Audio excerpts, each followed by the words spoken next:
Hi there.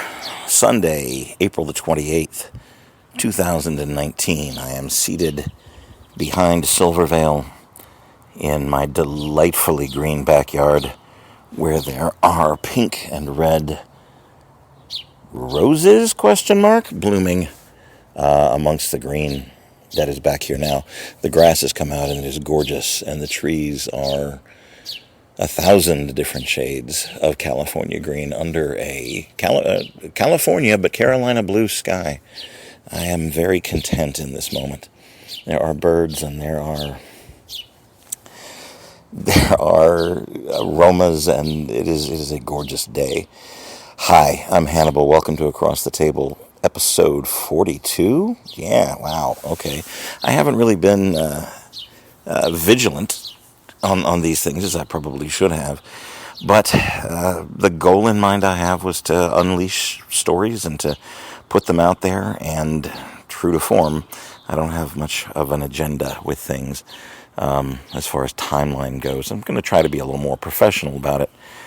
But we know about me and professionalism. It is at the heart of what I do. The striving for excellence and the road to the excellence of execution, if you will. But, if I don't have a deadline, I like to watch them whiz past, even if I do have a deadline. Anyway, grand adventures the past couple of weeks. 2 different trips to Miami for corporate magic work.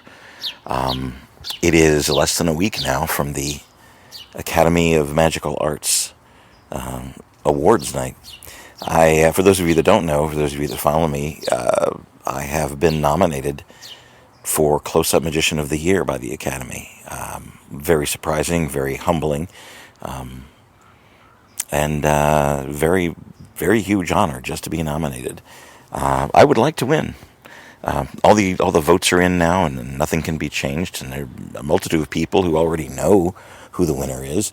I'd like to be a winner, but honest to goodness, to be among the other 4 names that are up, that's a huge honor just all by itself. I'm a very, very blessed man. I worked very hard at what I do, and it is a huge blessing to get recognized for the work and the art that I've put into it.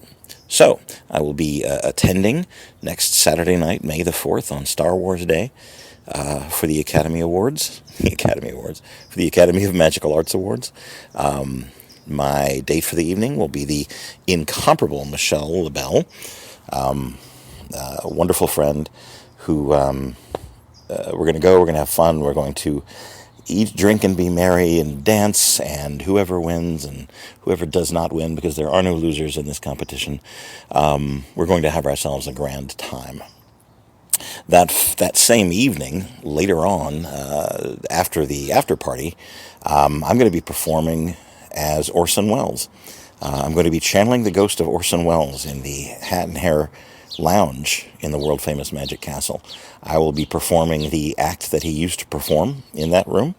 I will be putting on his character, so to speak, doing his voice, and becoming Orson Welles for the delight and merriment of the after-party people. Who knows? Might lead somewhere. Might do something with that more on down the road. What's else going on in the world? Endgame. Don't know yet. Haven't seen it. Big, strong feelings about the last one. I may end up not going at all. I'd like to have closure on the story, because of course I'd like to have closure on the story, but not at the expense of the things that I witnessed. Refer back to my previous podcast about what I feel about that, or take a look at the blog. I've had some pretty strong feelings about it. I posted them on Facebook to a very largely supportive group of people. Love does not equal abuse. And the movie Infinity War tried very strongly to suggest that love does equal abuse, and that there were several scenes of just straight out torture of someone to someone by someone who purported to love them. And maybe that's the norm these days. Maybe we torture each other. Maybe we belittle each other. Maybe we I don't see it that way. I don't think that's the best way to go with love. I think one loves with kindness and with the expression of a loving hand and a loving word. At least that's the way I hope it is. That's the way it is with me, or at least what I strive to be. What I want to talk about right now is, or for this little episode, is my journey to Miami. Before that, here's a quick commercial advertisement for myself. There will very soon be a website called A Little Spider, and there is already existing a podcast of that title, A Little Spider. You can find it on SoundCloud. I'm pretty sure it's soundcloud.com/A Little Spider or Little Spider. Anyway, it's me reciting or reading poetry that I've written, some short stories that I've written, some poetry and short stories that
So I was hired to go to St. Augustine to do a company party. It was a 10-year anniversary of this company's foundation.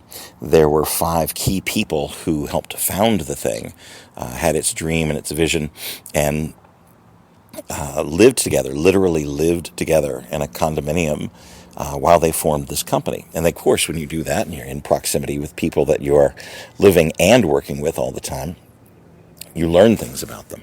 So the initial contact that I got from this company was that they had heard my name. I was highly recommended from someone, and they wanted me to come and present an uplifting, inspiring show about the growth of a company or the forming of an idea or the putting together of things like art does and comes together.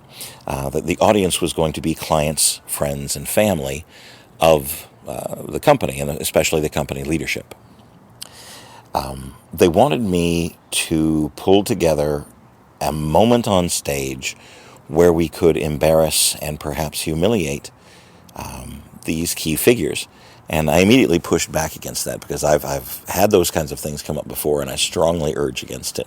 Far better to make them look like heroes, far better to needle them gently, perhaps, on some of the things that happened back when everyone was living in a condo, rather than put them into a humiliating situation or a place where the audience would be laughing at them rather than with them. That struggle went on for several weeks in the negotiations about how the show was going to do. I finally had to say it really was a breaking point for me. I won't be a party to humiliating anyone on my stage. And it came down to me saying, if that's the way we're going to have it, I'm going to have to excuse myself from this. And, from my point of view, I had my fingers crossed and was holding my breath as I stood my ground on this because it was a paycheck I really needed. But when it comes to my art, when it comes to what I'm going to put on my stage, money is not the first, second, or third consideration of what I'm going to do. And if it is against what I feel, if it is against what I think is smart for the client, if it's against what I believe in as far as my art goes, I simply won't do it. And that has been to my fiscal detriment in the past. But I hold true to that today. They finally saw it my way, or at least they saw my determination in pursuing it, and agreed that I could do the show the way that I wanted to do it. And the show was a success. It was a rousing success.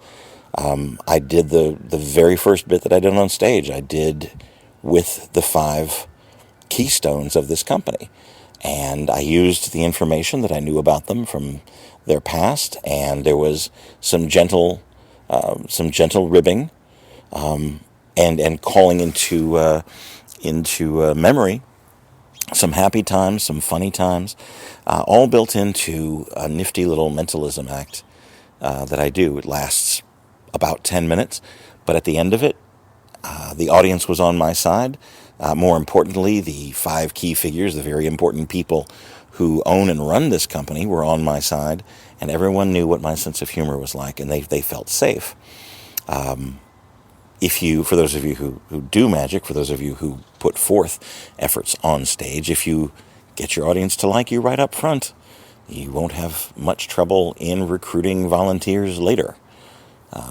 The sad fact is that too many people have been embarrassed or ridiculed or made to look silly or stupid on stage by so-called magicians, and so there's a real pushback as far as getting quality, relaxed people up on stage. And don't you want your audience relaxed? Don't you want them having a good time? I mean, rather than poking too much fun at them at their expense? I hope your answer to that question is, well, yes, Hannibal, I certainly would like that. At any rate, the show went beautifully. It was one of those nights where I was working very hard, but I sold it well, and so it came off looking not as hard as I was working. And I clicked. The audience and I clicked really hard together, and I got a few very, very lucky shots in. Sometimes things just happen perfectly for no apparent reason, and I've learned to pick up on those things and run with them. So I had several of those good moments, and humble brag, but a well-deserved standing ovation at the end. I put my heart and my soul and my physical self into it, and I brought them along with me, and they repaid me with a standing ovation that was beautiful and lovely. And I won't say I deserved it, but I will say that I earned it. I worked hard for it, and I was very grateful that they agreed. So, one of the battles that I conceded on in this particular show was they also wanted close-up, walk-around, strolling magic. And in general, those things happen at the cocktail hour before dinner and before the big show at the end. Well, this particular company wanted the walk-around magic to happen after the big show. Like, we want to keep you a surprise. We don't want everybody to know we have a magician coming on. And honestly, I personally don't like that kind of situation. I want them to know what kind of entertainment they're getting. I want them to be able to research who I am, to throw up a Google search and find out what kind of entertainment they're getting so that they see ahead of time. I have no problem with you looking up my reputation or my testimonials or anything else you can find online or in my social media. Know who your entertainment is, I say. But in order for bigger battles to be won, I conceded this one because I can follow me, if that makes sense. It's hard to follow a powerful act. It's certainly hard to follow the effort that I put forth that evening. I wouldn't want to if I wouldn't want to follow someone like me, But I know that I've already established who I am. I've already got some inside jokes going on, and I can take it down to the table side after a show and do some close up miracles in the hands kind of things. And they already know me, and they already hopefully like me by that time. So I gave that one to them. Okay, we'll do the close up. We'll do an hour or so of close up after the big show, and we'll go to the VIP tables, and we'll get to the people who are maybe in the back of the room who couldn't see as well, and everybody will go home happy. And for the most part, that's exactly what happened. I went and I changed my shirt because I was sweating. I brushed my hair and I brushed my teeth and I got all cleaned up and went back out to the floor and went to the tables and started performing close up for the VIPs. Now, the nature of things, as it is of course I started off working at the table, and other people wandered over, and so again there were large groups clustered around the table watching the close up show, and I played that for all it was worth. I gave them a full hour, finishing up the evening with the five biggies at their table with the five VIP owner-operators, and pulled out some new stuff for them, and shook the room, shook the rafters. Just I took it as far as I possibly could, and gave them inspiration and storytelling and magic in the Hannibal style. Well, they were very happy. They were very grateful. They had a wonderful time. I had a wonderful time. And then,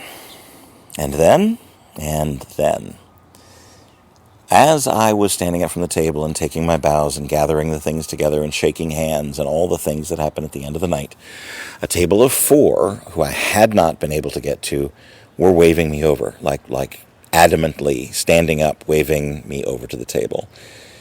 And I could not say no. I was riding on such a high, and I was riding on a great evening of a great show with a great audience, that I said, well, hell with it, I'll do one more show. I'll do one more table. It's not going to, what is it hurting, right? I look at my job as I get to perform rather than I have to perform. So I got to perform for one more. The table was a group of four people. There were an older couple, slightly older than myself. I'm going to put them in their early 60s, early to mid 60s perhaps, seated together. This is a round table. And then a young lady and a young gentleman, clearly a couple, but not seated together. They were seated across the table from each other. She was the one that was waving me over so desperately and so adamantly. Huge smile on her face. I had recognized her, or I'd seen her from the stage and recognized her later. She was the one having a great time throughout the thing. I had not called on her for the show because of where she was seated. Other than that, I definitely noticed her. Early 20s, 24, 25 maybe. I'm going to put them in that, somewhere in there. I could be very mistaken with that, and I have misjudged on many occasions. But based on certain things they said, I'm going to put them in their early 20s. This young gentleman is the Goofus I was talking about. As I approached the table, all smiles and yes, I'm coming over and everything else, acknowledging them, waving me over. And as I approached the table and as I was getting ready to sit down, Mr. Goofus looks at me with his arms folded and said, well, 3 of the 4 people at this table want to see you. And that took me aback for a moment. And I said, would you prefer that I leave? And he said, well, I would prefer that you leave, but the 3 of them want to see you, so you may as well stay. And I thought, okay, I've got trouble. There are people who do not like magic. There are people who do not like certain forms of comedy.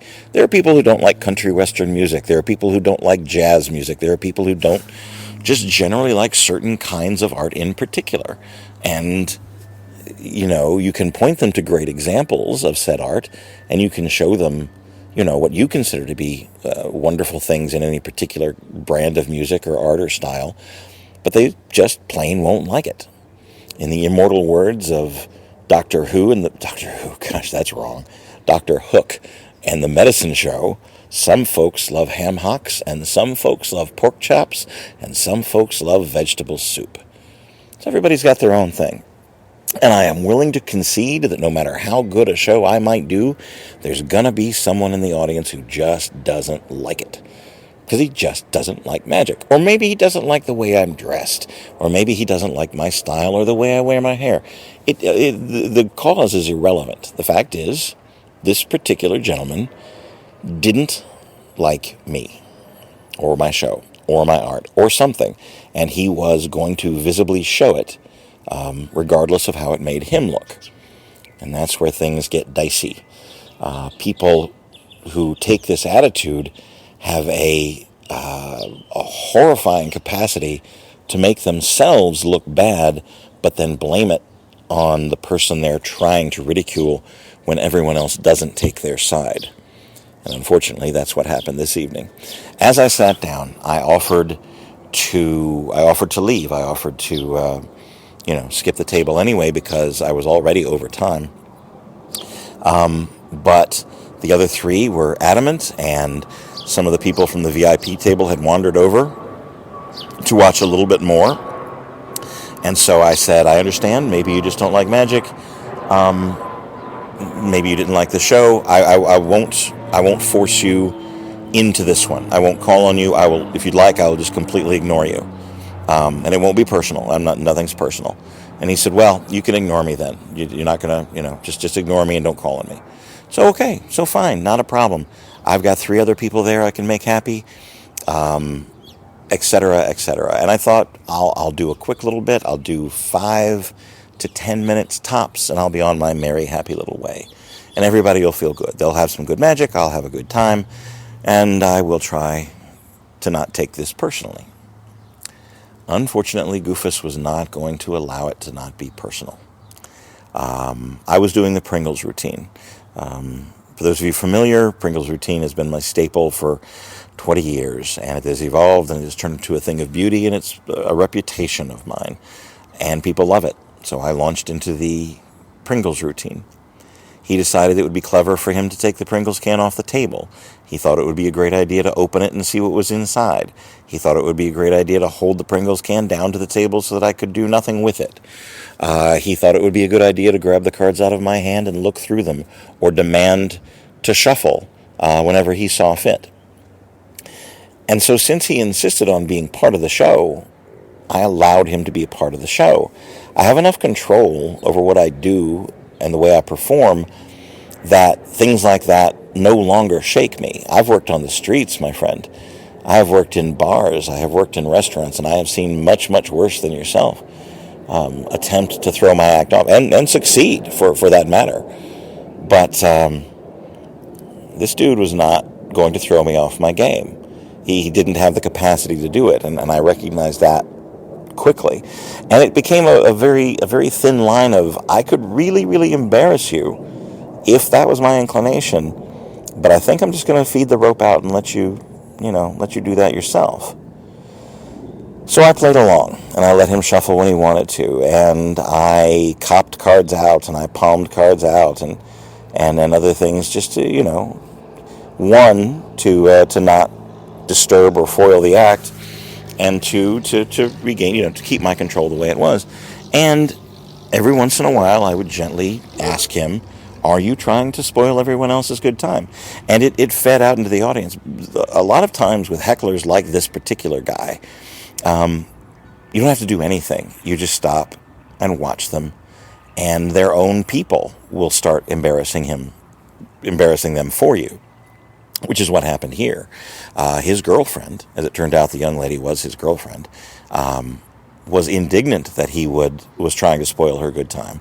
The older couple was very upset with him, but he didn't seem to notice. He wanted to be the center of attention. He wanted to take me down in any way he possibly could, and so he made it his goal to spoil the show. And it's sad. It's kind of sad, and it was very humiliating to him, although he didn't know it at the time, because he had a group of about 20 people completely against him, completely upset, and at some point angry with him at what he was doing. But he didn't notice. because all his focus alone was me. And his excuse to me and his response to me was, "You're a fake. You can't do real magic. Nobody does real magic. You're defrauding people. You're lying to people. You're not. You're a fraud and a phony." And I said, "Yeah, you're right. I am. Everything I'm doing here is a lie. It's almost as if I was in a play, portraying a character, and sticking to the character rather than breaking the wall. That's all I'm doing here. I'm providing entertainment." And he didn't get it. He thought, I don't know exactly what he thought. Maybe he thought I was promoting my own religion, or maybe he thought I was in touch with some dark power. Those are legitimate things that people have brought up to me before. But whatever it was, he was insisting that I was lying, and he was going to catch me in my lie. And somehow catching me in my lie, or making me look bad, was going to save the evening for everyone. Anyway, I recognized that he was on this quest, and I did my best to thwart it, and looked for a way to wrap things up quickly. Because with this particular kind of personality, there is no winning. He was going to go till either he caught me or just ruined everything for everyone. And I wanted to end the show before he had that opportunity. So I cut the show. I was planning already ahead of time where I was going to cut the show and how I was going to cut it short.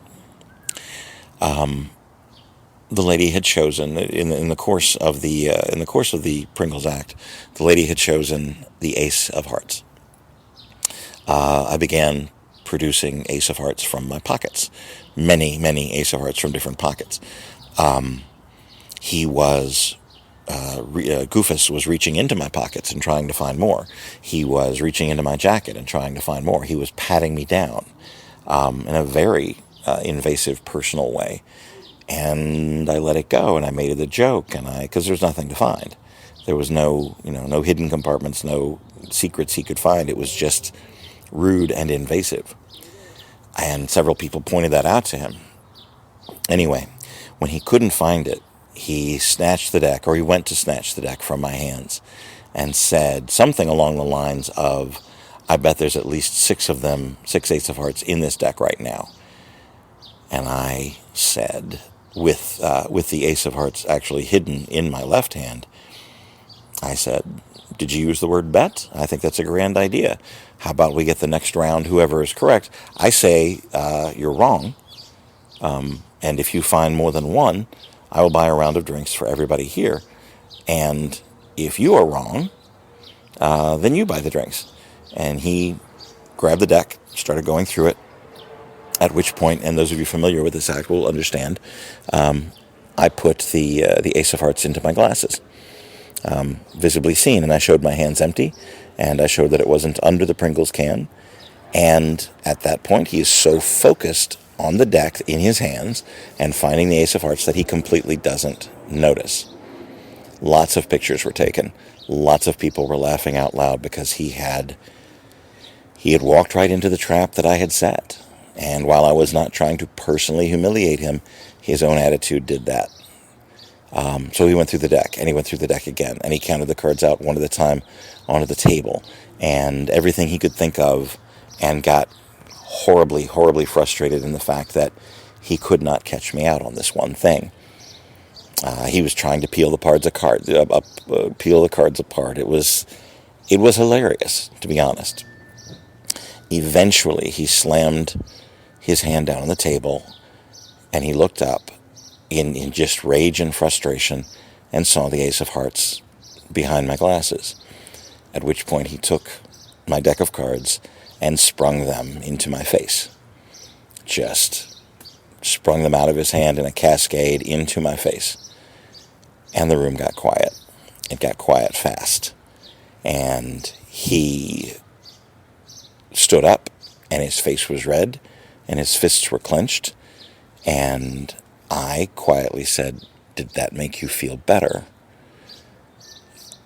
And he obviously wanted to take a swing. He wanted to punch me.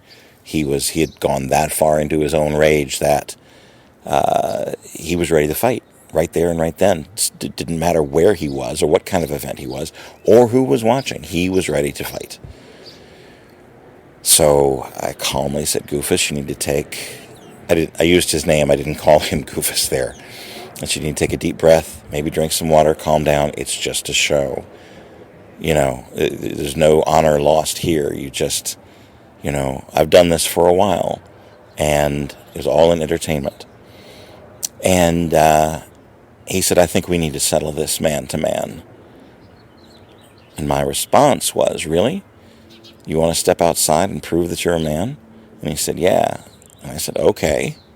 So he turned around and stomped towards the door, got about halfway there and looked around and saw me still seated at the table and said, are you coming? I said, no, I'm not coming. You're going to go outside and prove that you're a man. I'm going to stay here and entertain people, which broke the tension in the group. They got a huge laugh. He called out to his girlfriend to come with him. She said, no, you need to go outside and cool off. You've made a fool of yourself, and you need to go outside and cool off. So he did. He took to his cooling heels and left the room.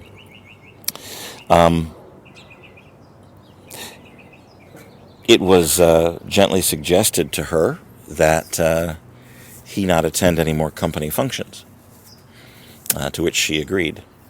And that would have been the end of it. But the older lady who was seated at the table, after the little bit of a merriment had died down that I had instigated, and once I finished the routine and everybody was happy, she looked at me and she touched my hand and she said, he's really a good young man. He's really a nice young gentleman. He has bartended for me on my yacht several times. And I don't know why I found that so funny, but when she said he has tended bar for me on my yacht several times, I lost it. I threw back my head and I laughed really hard and really long, and so did everyone around me, including the lady who used the line. I'm not sure she knew why she was laughing, but she did. So, is there a moral to this story? I don't know. Don't be a goofus. Don't be a goofus. These things happen. This is one of just the many stories that happen while I'm out on the road. I hope you enjoyed that little bit. The rest of the night went fairly well. I packed up. The client was very happy. The client's bosses were very happy. The only person who left was Goofus. The only person who left unhappy was Goofus. And unfortunately, he did that to himself. There you go. That's my story. That was my St. Augustine story. Oh, there's more to it. I'm sorry. Not involving the show itself. But the little coincidences that happen out on the road. While in St. Augustine, I put up on my social media that I was there. I shared some pictures of some of the beautiful ocean views and some of the things that I got to see because I was there. And an old dear friend of mine, Brett Blackshear, messaged me and said, you're in St. Augustine. I live in St. Augustine. I haven't seen Brett in, 2-3 years at least. And not a lot of quality time, even in that. Turned out he lived about 2 miles away from the hotel I was staying in. So Easter Sunday evening, I got to go and spend some time with him and his beautiful family and share fellowship and stories and food and beverages and love in his home. By sheer coincidence, I didn't even know he was there. And we got to share some time together. And that's the beautiful end to this interesting little story. Hey, it's the end of April. And April's been brutal in some ways, and it's been harsh in some ways. But today, there's a light breeze and a blue sky and a green canopy around me. I've got a very interesting life. I have a very, very interesting, amazing, astonishing, beautiful life that I am grateful for. And I have people around me that enhance it and make it even more so. I will talk to you very soon. It won't be as long between this one and the next one as it was from the last one. Check out A Little Spider and see what you think. And I'd love your feedback on anything you'd like to say or any questions you may have. I'm grateful to be here, and I'm grateful for you. And I hope that there's love where you are.